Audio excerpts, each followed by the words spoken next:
You're listening to Stand Out Get Noticed, episode 278.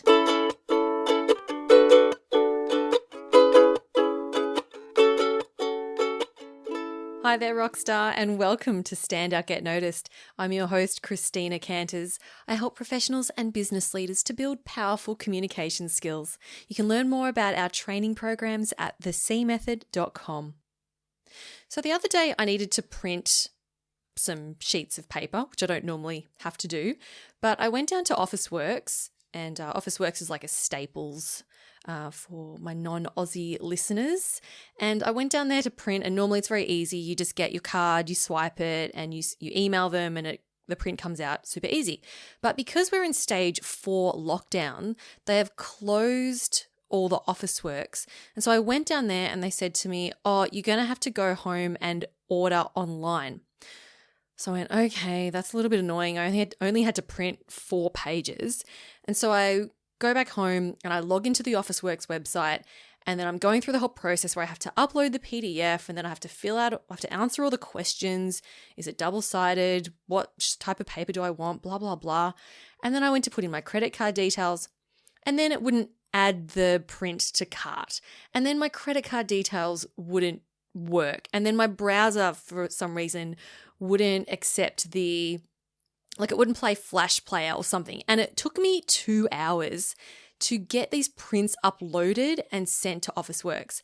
And I felt myself getting so frustrated. I could feel my blood boiling. And I found myself yelling at my computer. Like, I was yelling, going, why? I'm only spending $2 here. Why is this even happening? And I was actually tearing up because I was so upset and frustrated. And I remember after that experience, I remember thinking to myself, wow, I really reacted badly to that.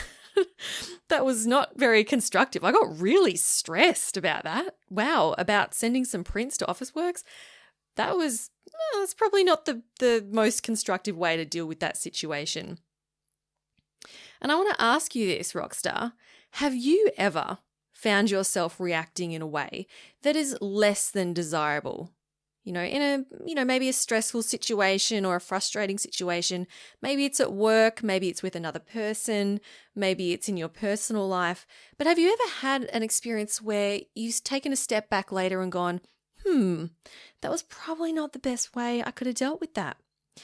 Well, if that is the case, and I'm sure we've all experienced that at some point, in this episode, we are going to explore how you can control the way you react to situations and to shift the way you react in a way that is going to be more constructive and more helpful for you.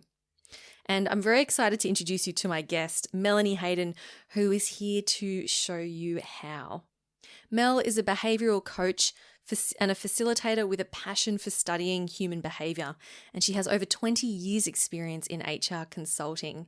Through her company, The Hayden Effect, she works with companies aiming to improve their human side of business and with people wanting to raise their self-awareness and satisfaction levels with work and life.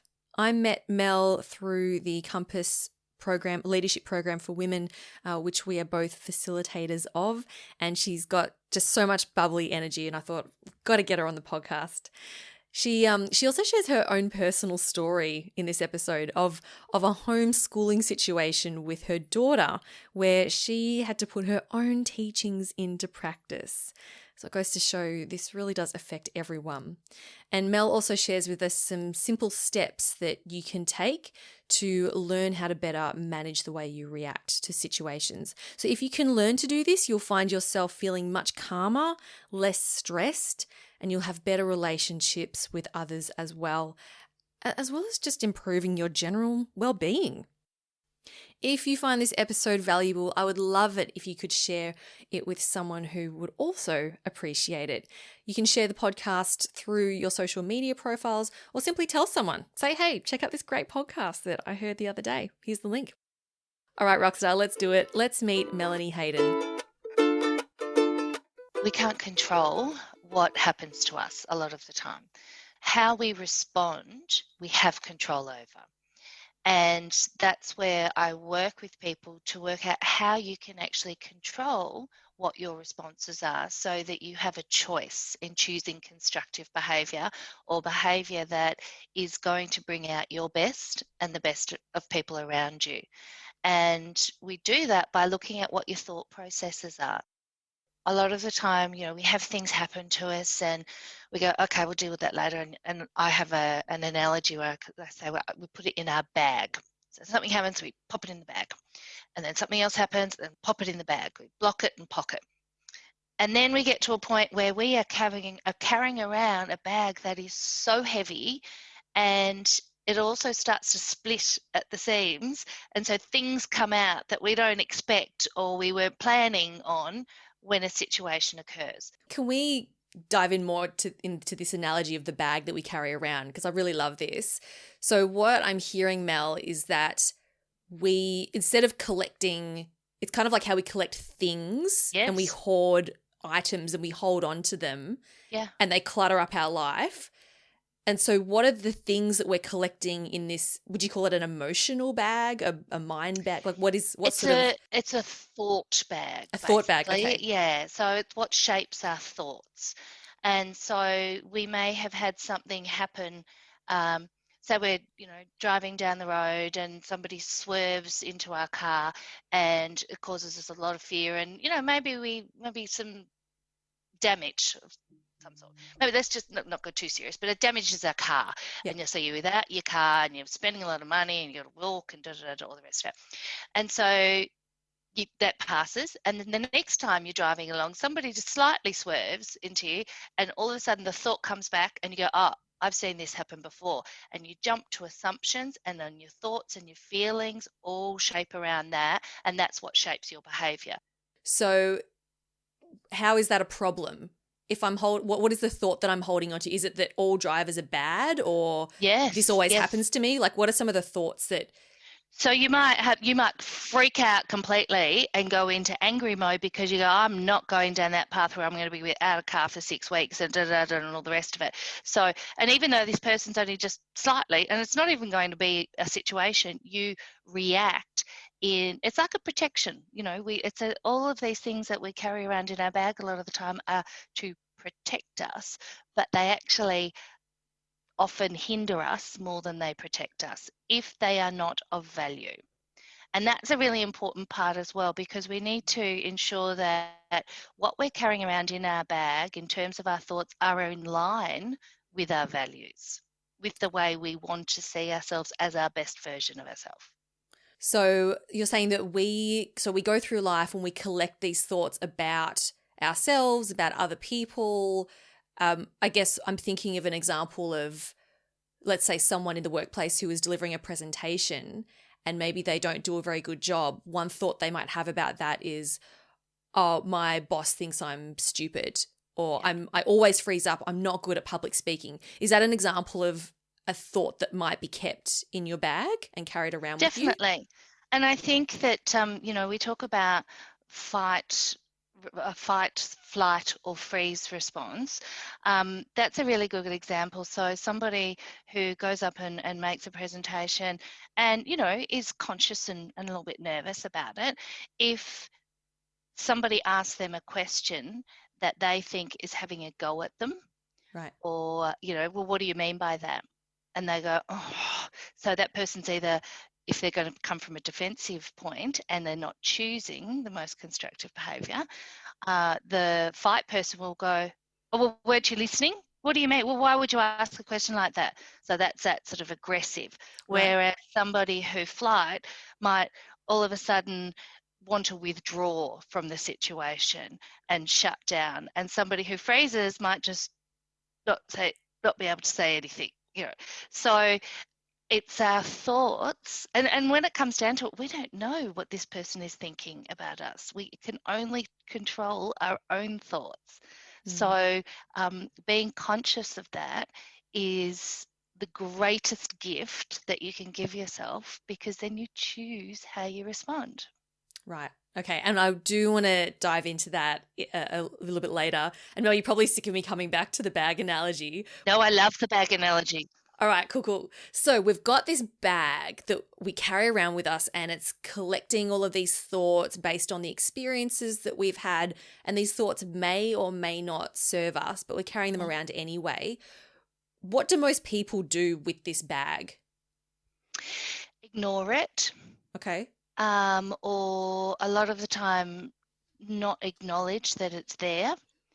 And the more that happens to you, the more energy it takes to carry around with you. It's exhausting. Can you explain that? What do you mean by that? So it's like, what's her name?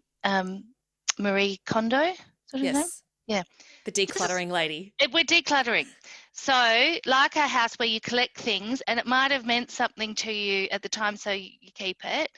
And you don't want to get rid of it because you're not sure what it would mean if you let it go, or what will you do with that space.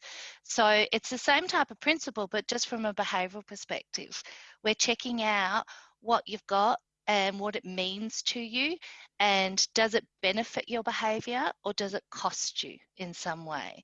And a lot of the time people, if you're not spending time cleaning out your bag, this is an ongoing thing as well. Yeah. You don't clean it out and then it's done, you never have to look at it again. So we need to stop and think, okay, what's going on with me at the moment? Why am I reacting the way that I am? Where are these thoughts coming from? Is this something that is a behavior that I've carried, or an automatic behavior, and do I still want to have it? How does it align to how I want to see myself, or how does it align to how I influence other people? Is it in a positive way or is it in a negative way? So how do we know if carrying this bag around with us is a problem? When does it become a problem?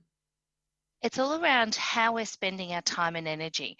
We all get we get given this much time and energy. It's not about finding more time or more energy. What are you spending your time and energy on?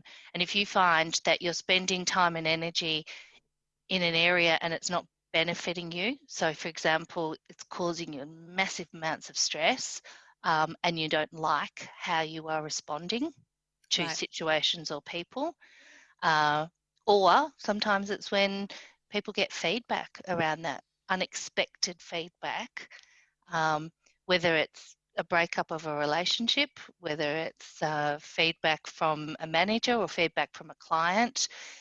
It's that, oh, hang on a minute, what's happening here? And this seems to be something that is happening in a pattern for me. Right. So it sounds like when things aren't quite working out for you in the way you'd like them to, or maybe you're spending, I know a lot of people in the workplace spend too long stressing or, feeling anxious or over preparing for a meeting or a presentation or a conversation they need to have with a colleague. Yeah. And so to me, from what you're saying, it sounds like that if you notice yourself spending too much time preparing, or you're spending a lot of time stressing over something that's coming up, maybe that's an indication that your bag is getting full, and you need to take a look at it and declutter Marie Kondo style. Yeah. It's just, doing a bit of a spring clean. How can you do things more effectively? How will that impact your well-being? It's all to do with well-being. So it's always good to pick something up and, either clean it up. If it's something that's great, then dust it off and clean it up and raise it to the surface, or pop it away. One of the techniques that Marie Kondo talks about, and I recommend, she's a bit of a nut, like she's a bit eccentric, but her book is great, and I'm going to link it up in the show notes. But something that she says to do is let's say you're going through your clothes and decluttering, you pick up an item of clothing and you ask yourself, does this spark joy? Give me joy, yeah. Does this spark joy? And if it's a yes, and she talks about how you feel it in your heart, you go, I intuitively know, yes, I love this skirt, I love it. You keep it. But if you're like, oh, well, I got it really cheap, or, oh, but I've had it for, it's sentimental value. If you're a bit, then you get rid of it because it's not sparking joy, it's not serving you. And to me, it sounds like we can do a similar thing with our thoughts, yes. Mel. Is that right? Yeah, and I think definitely we can look at our response to a situation and say, am I am I proud of how I responded in that situation?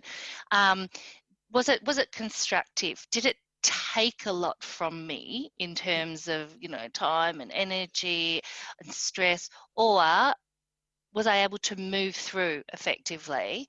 So, and all the other thing with behaviours is they can spark joy, but we also hold on to behaviours where we go, no, I need that just in case this happens. Can you give an example? So in interpersonal relationships is a really good example. So if you have been disrespected in a relationship in the past because you weren't aware of something, then you might become a little bit more cynical, or you might become a little untrusting in the next relationship. Completely different person, but in the next relationship, because you think, oh no, I'm not going to let that happen again. Right. And so therefore that's something that blocks you rather than creates space for your best person to be. Does that make sense? It does. It sounds like it would be difficult to let go of that because in some way it is protecting you, right? Yes, very much so. Like when we facilitate, through Compass, we talk about going through the dragon's belly, or the belly of the dragon. So if you have a perceived self and then something occurs that highlights your actual self and there's a bit of a gap, then in order to get back up to that wanted self or perceived self, you need to go through the belly of the dragon. And that will be uncomfortable. There's a lot of uncertainty there. But if you don't go through that, then you just, rationalizing or justifying, and you go backwards. So yes, and it depends on how deep it is. It's like when you see those decluttering, non-hoarding shows. Some people hold on to something and they would just fall apart crying about it because they've put so much of themselves, right, their thoughts into it. So yes, it depends on how long we've held that thought, how long, what it served us in the past. Have we actually processed that? And what does it mean for us if we let it go?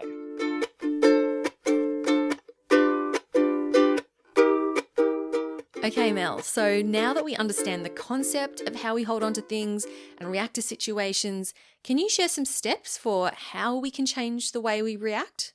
There's, lots and lots of process around this, but one that's really important to acknowledge is we need to be aware of it first. So there's, a lot of people have things happen, or they have automatic behavior that they will do but they're not really aware of it. So awareness is the first step. Acceptance is the tough one, and then action. So you can't act, you can buy a book, a go course, all the rest of it. But if you're not aware of what personally impacts your thoughts and behaviours, and you haven't accepted it. So this is where the uncomfortable bit sometimes comes in, because we go, okay, well, how does that work for you? What happens around you and what happens to you when you respond in that way? What does it feed? And and where does that come from?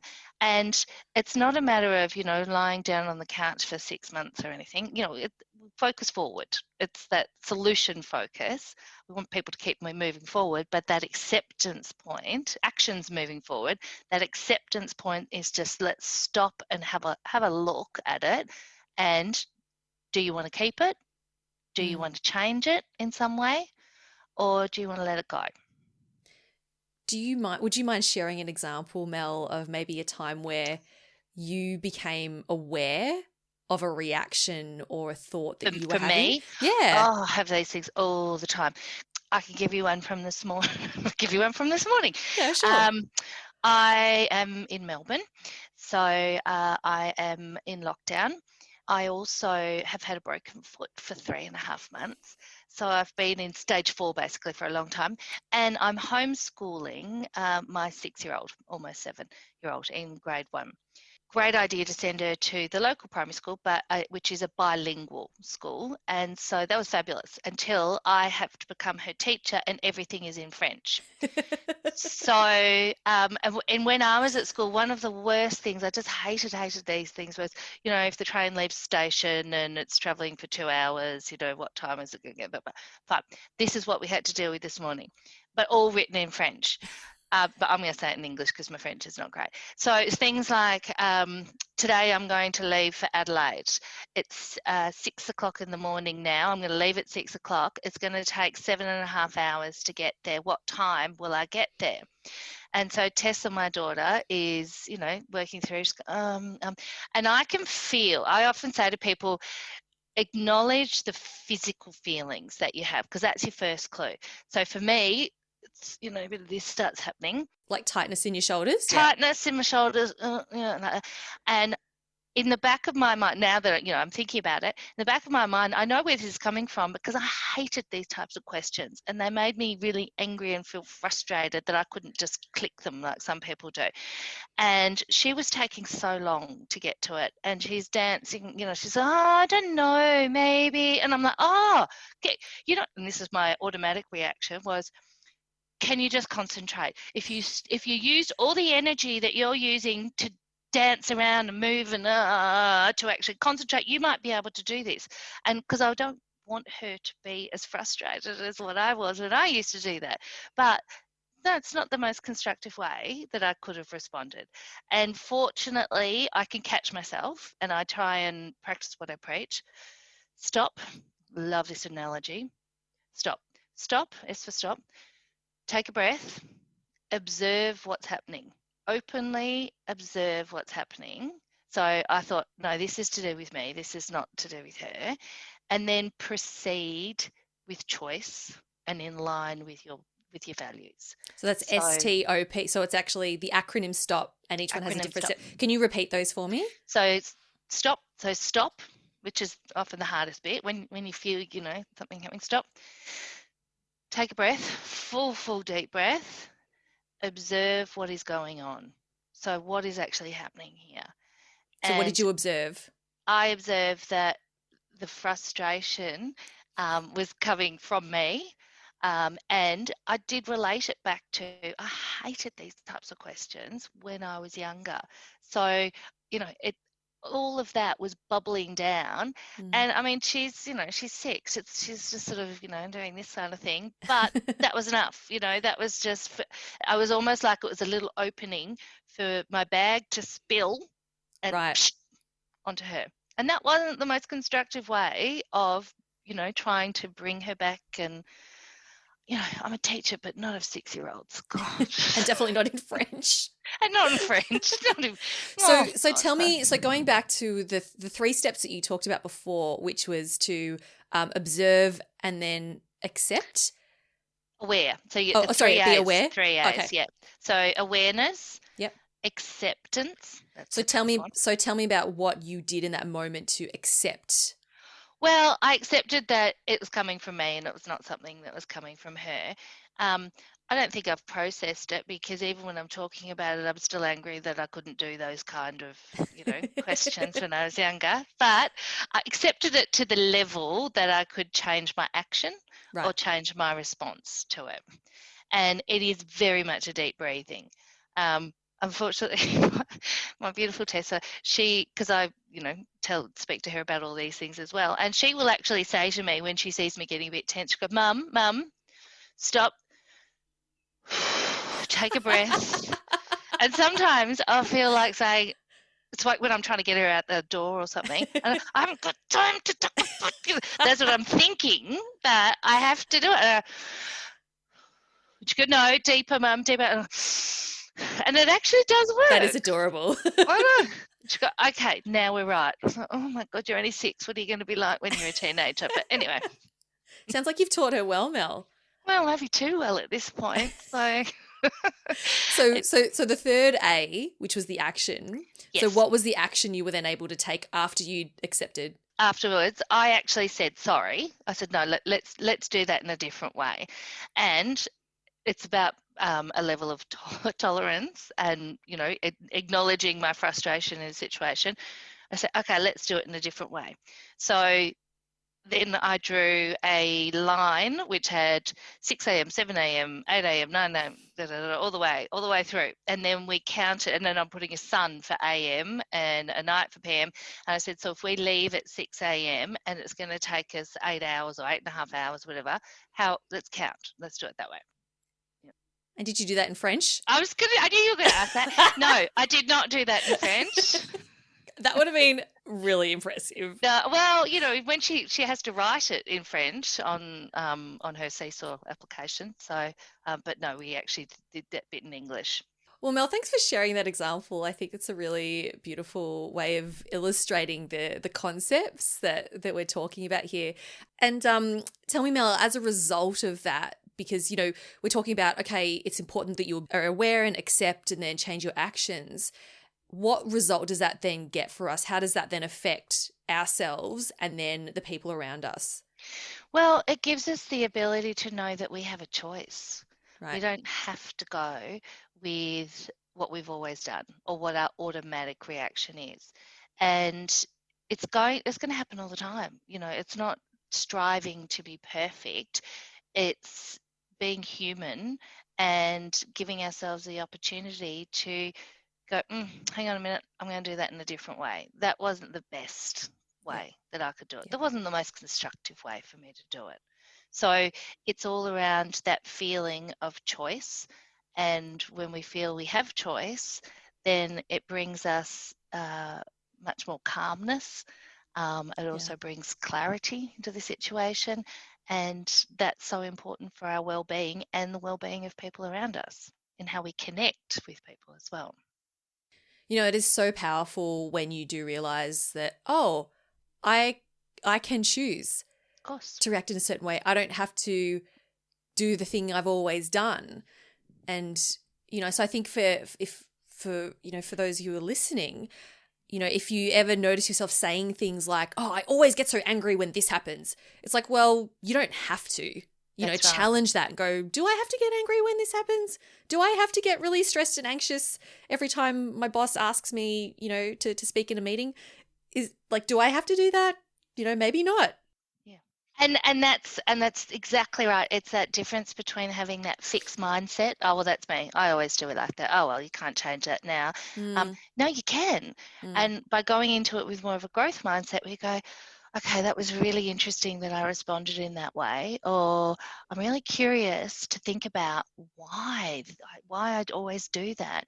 And that allows you to open up the awareness and then the acceptance and then the action. So, we won't go, it's a whole other topic to go around neuroplasticity, but it's our mind is something, it's a muscle, wherever we direct our attention and our focus and our intention towards consistently is where we will get strong. Yeah, absolutely. So for someone who's listening to this and thinking, okay, I want to work on this more, what would you say would be the first place they can start? Well, the first thing I always say is, why do you want to? How will it benefit you? How do you feel the way that you're responding to situations? How is it blocking you, or what's it costing you? And it is, there are enormous amounts of books in the world and online courses and all that sort of thing. But I think it's really important to have an individualized, I'm going to say the word assessment, understand yourself. Yeah. Don't just put yourself in a box like Myers-Briggs, I'm an INTJ, or, actually understand yourself, because that's going to raise the awareness. And then the acceptance is usually something that it's really good to have somebody else work with you. Okay. So if you have access to somebody who can challenge you on certain things without your defenses coming up, if it's an objective person and you know that they're only doing this to help you, you can say, well, hang on a minute, Christina, why you acted quite defensively when we were looking at this. Why do you think that is? Where's that come from? How has that served you in the past? So working with someone is very beneficial, but it also has to be self-directed. You have to want this. Don't do it. Absolutely. Don't do it because we think we should. You truly have to want it. And there's a bit of work involved. Definitely. Constantly. Oh, and Mel, I know like we've both done a lot of work on ourselves and we've had our own coaches and I mean, this is why we coach people, you know, Yes. this is what we help people to do, to challenge them and to get them thinking more deeply about themselves. And so I absolutely agree with you there around, you know, it can be very difficult, especially if you've never done it before, to work through this yourself. And family and friends who have not been trained as coaches or who have too much of a close emotional tie to you, it's also cannot be as helpful. So I think definitely exploring the prospect of working with a coach, and of course a coach is a very personal choice. Yeah. Every coach is different, so it's about finding the one that's right for you. Definitely. Well, Mel, it's been such a pleasure having you on the show. Thank you so much for joining me. Thank you, Christina. Lovely to speak with you. Can you share with us how people can get in touch with you? Yes, look, you can get in touch with me through Melanie at thehaydeneffect.com. Also LinkedIn is probably one of the best ways. A big thank you to Melanie Hayden from The Hayden Effect for sharing her story and her insights with us this week. You can connect with her on LinkedIn, and I will pop her contact details in the show notes, which you'll find at thecmethod.com/278. That's thecmethod.com/278. Remember to share this episode with a friend or a colleague if you think they would also find value in it. That's a great way to get the podcast out to more people. I really appreciate your support. Thanks for spending some time with me today, Rockstar. Keep on being awesome, and I will talk to you next week. I'm Christina Canters, and this has been Stand Out, Get Noticed.